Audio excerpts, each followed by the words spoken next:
નમસ્કાર, આપ જોઈ રહ્યા છો જેકેએસ ન્યૂઝ ગુજરાતી। વાત કરીએ તો સાબરકાંઠાના અરવલ્લી જિલ્લાના લાખો પશુપાલકોને આર્થિક કરોડરજ્જુ સમાન સાબર ડેરીના નિયામક મંડળની ટર્મ પૂરી થતા ચૂંટણી જાહેર થઈ હતી, જેમાં 16 બેઠકો માટે 15 બેઠકો બિનહરીફ થવા પામી હતી। જોકે આ બેઠક માટે આજે સાબર ડેરીના ઓડિટોરિયમ હોલ ખાતે મતદાન યોજાયું હતું। સાબર ડેરી એ સાબરકાંઠા અને અરવલ્લી જિલ્લાના લાખો પશુપાલકોને ખેડૂતોની જીવા દોરી છે, તેના નિયામક મંડળની ટર્મ માર્ચ મહિનામાં પૂર્ણ થતી હોય નવી નિયામક મંડળ માટે ચૂંટણી જાહેરનામું પ્રસિદ્ધ થયું છે, જેમાં 16 બેઠકો માટેનું જાહેરનામું પ્રસિદ્ધ કરવામાં આવ્યું છે, જે પૈકીની 15 બેઠકો બિનહરીફ થવા પામી હતી। જોકે અરવલ્લી જિલ્લાના માલપુર બેઠક પર ઉમેદવારો વચ્ચે સહમતિ ન થતા ચૂંટણી અનિવાર્ય બની હતી, ત્યારે આજે માલપુર બેઠક માટે મતદાન થયું હતું। બંને જિલ્લામાં મળી અંદાજે 911 મતદારો આજે મતદાન કરશે। જોકે આવતીકાલે મતગણતરી હાથ ધરવામાં આવશે। અરવલ્લી જિલ્લાના માલપુર બેઠક પર ભાજપ તરફી અને કોંગ્રેસ તરફી ઉમેદવાર મેદાને છે, જેમાં ભારતીય જનતા પાર્ટી દ્વારા 16 બેઠકો પર ભાજપ સમર્પિત થઈ પેનલ જાહેર કરવામાં આવી હતી, જો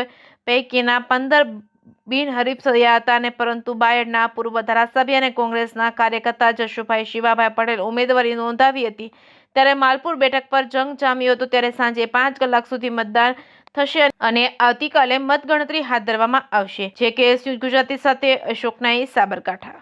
સરકારી સાબર ડેરીના નિયામક મંડળની જે ચૂંટણી જાહેર થઈ હતી ત્યારબાદ આજે મતદાન થવા જઈ રહ્યું છે। કેટલા મતદારો મતદાન કરશે, કેવી વ્યવસ્થા ગોઠવવામાં આવી છે અને ક્યારે મતગણતરી હાથ ધરવામાં આવશે?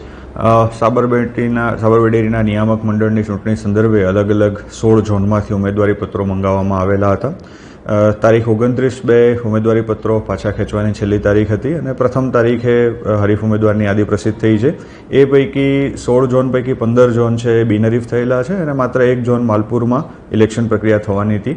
આજે મતદાનની પ્રક્રિયા સાબર ડેરી ખાતે હોલમાં શરૂ કરવામાં આવી છે। 4 ઝોન દીઠ અમે એક બૂથ બનાવેલું છે, એ રીતે કુલ 4 બૂથમાં અત્યારે મતદાન પ્રક્રિયા શરૂ થઈ છે અને અંદાજિત 900 ઉપરાંત મતદારો છે આજે વોટિંગ કરવાના છે। આજે વોટિંગ પતી જશે પછી અમે જે ઇલેક્શન મટીરિયલ છે સીઝ કરી દઈશું અને આવતીકાલે સવારે 9 વાગ્યાથી આ જ સ્થળે મતગણતરીની પ્રક્રિયા શરૂ કરવામાં આવનાર છે।